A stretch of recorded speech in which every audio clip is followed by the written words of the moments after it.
bienvenue à la librairie Z pour ceux et celles qui viennent pour la première fois. Il y a des gens qui viennent de très très loin d'ailleurs. Je suis loin quand même.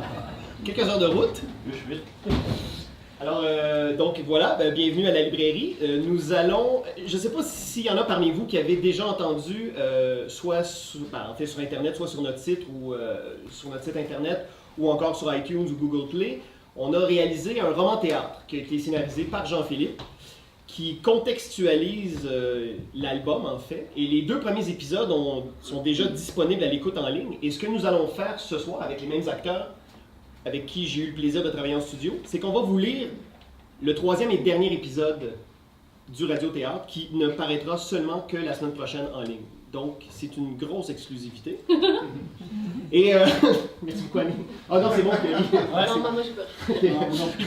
Alors, et j'en profite pour vous présenter les acteurs. Donc, Maude, Annie, David-Alexandre et moi-même, Jean-Dominique. Donc, nous allons vous lire le 3e épisode de La Rose du Ciel qui s'intitule « Sous le masque toxique ». Et sera suivi une courte causerie en présence, en compagnie de l'auteur Jean-Philippe. Et par la suite, Jean-Philippe pourra dédicacer votre album. Est-ce qu'on a un deal? Excellent. Toujours bon de demander l'avis de tout le monde. Alors, vous êtes prêts, chers collègues? Et comme David Alexandre, malheureusement, dans le 3e épisode, on vient de se rendre compte qu'il a très peu de lignes. Il s'occupera de faire l'habillage sonore également. On a très hâte d'entendre ça. Et c'est sans filet, hein? On n'a pas répété ça du tout. Alors, j'ai envie de te dire, David, Alexandre, sois bon. Ok, mets-toi sur X, puis vas-y, on t'écoute. Excellent. Je watch. Alors, ça va comme suit. Lors du précédent épisode, le capitaine Richard était aux prises avec le clan des Croisés, un dangereux groupe dévoué à la haine des nouveaux arrivants et de ceux qui ne pensent pas comme eux. Leur chef se révéla être nul autre que le major Sigouin, un traître qui a comploté pour infiltrer nul autre que la Baronne Noire sur la base de Val d'Or. La riche héritière nazie tient le colonel Cooper en otage et vient de mettre la main sur une ogive nucléaire. Comment la Rose du Ciel se sortira-t-elle de ce pétrin? Si vous pensez que je vais vous laisser vous approcher de cette ogive, baronne, Je vous rappelle que mes hommes tiennent votre très cher colonel Cooper. Si vous faites le moindre geste... Ne vous occupez pas de moi, capitaine Richard. Quant à vous, major Sigouin, je me chargerai moi-même de vous faire interner, espèce de sociopathe. Les seuls fous ici sont ceux qui refusent de voir l'idéal de la baronne. Avec cette bombe, nous pourrons faire tomber cette nation qui valorise la faiblesse. Le rêve d'Hitler n'est pas mort, colonel. vous ne pouvez pas être sérieux, major. Je ne sais pas quelle sornette elle a pu vous faire croire, mais tout ce qu'elle a pu vous promettre est faux. À vrai dire, Rose du Ciel, c'est Sigouin qui est venu me proposer cette opportunité. Je n'ai eu qu'à franchir la porte qu'on m'a si galamment ouverte. Ceci dit, Fräulein, il se fait tard et je dois décider quelle ville je vais atomiser. La Baronne Noire monte à bord de l'avion de chasse et engage les moteurs. Le major Sigouin l'interrompt avant qu'elle ne referme le cockpit. Madame la baronne, et maintenant, qu'est-ce qu'on fait pour la suite? Was? Quelle suite? Eh bien, allez-vous envoyer quelqu'un pour venir me chercher, mes hommes et moi. Nous voulons continuer notre combat, ma baronne. Nous voulons faire partie de votre idéal. Major Sigouin, pardon. J'apprécie votre dévouement à ma cause, mais... Je n'ai jamais dit que vous en faisiez partie. Vous devriez le savoir mieux que tout le monde. Je n'aime pas les hommes faibles. Le cockpit de l'avion de chasse se referme, tel que nous avons pu l'entendre. La Baronne Noire lance un dernier sourire moqueur au major Sigouin. Oh, Weiserdine! Sans regarder derrière elle, la baronne décolle en laissant Sigouin et ses hommes au dépourvu. Les fidèles s'échangent des regards confus, réalisant qu'ils ont peut-être été bernés. Vous comprenez maintenant, major? Vous voyez ce que vous avez fait? Je m'en fiche! Allez les gars, descendez-moi ces vermines!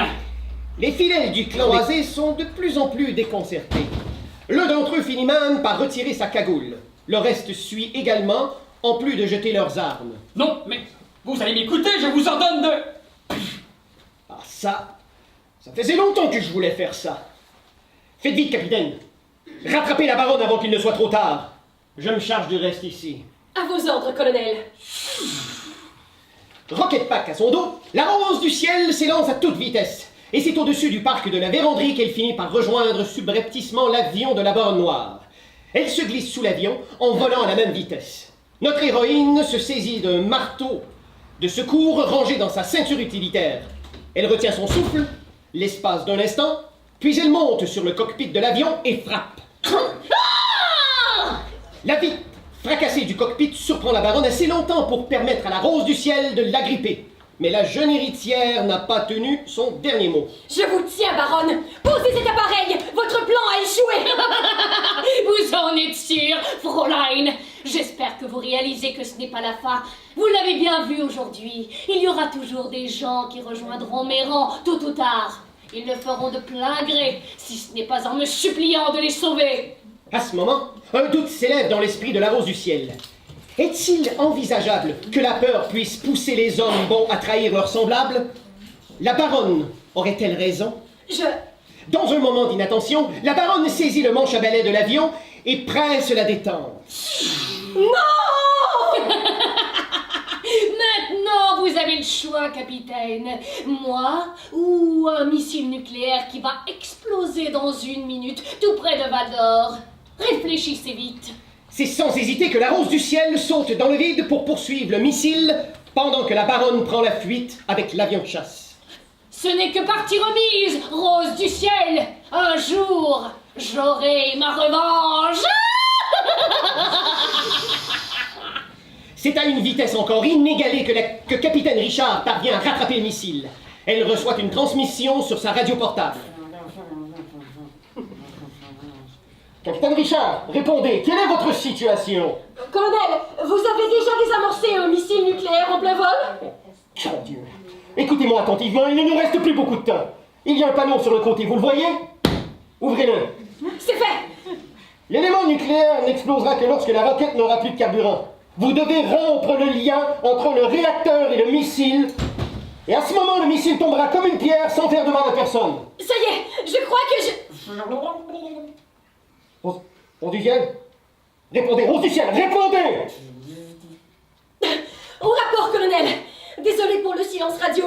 Le court-circuit du missile m'a un peu sonné. Je crois qu'il s'est écrasé dans les bois pas loin. Je suis tombée dans ce qui me semble être le lac Sabourin. Tout va bien, colonel. Nous sommes saufs. Le temps que la poussière retombe, le major Sigouin et ses collaborateurs sont mis aux arrêts. Le missile est retrouvé et escorté en lieu sûr à l'aéroport de Val d'Or. Nous retrouvons le colonel et Maria qui prennent le thé avant de quitter la région. On prend le cappuccino.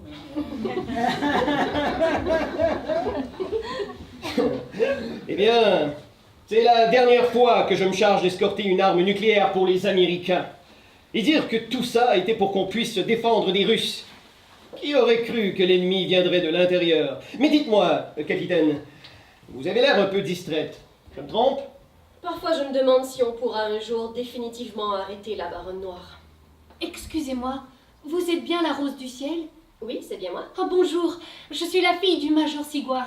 Je fréquente également l'homme que vous avez sauvé des griffes du clan des Croisés. Mon père n'approuvait pas notre relation et ça lui est visiblement monté à la tête et je pense qu'il mérite d'être en prison maintenant.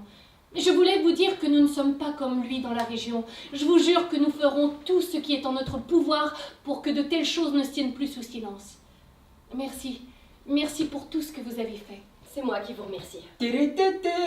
Chers auditeurs, c'est le cœur léger que nous terminons cette aventure explosive. Reverrons-nous un jour la baronne noire? Quelle sera la prochaine aventure de notre héroïne? Tant de questions, mais ne vous en faites pas, car vous pouvez dès maintenant vous procurer la toute première aventure de la Rose du Ciel, dans un album de bande dessinée, édité aux éditions Michel Quintin. Ça tombe bien, vous êtes au lancement. Vous y apprendrez notamment comment Maria Richard est devenue la Rose du Ciel, et la manière dont elle s'y est prise afin de sauver la belle province des plans machiavéliques d'une baronne nazie. Chers auditeurs, c'est maintenant à vous de continuer l'aventure. Bon lancement!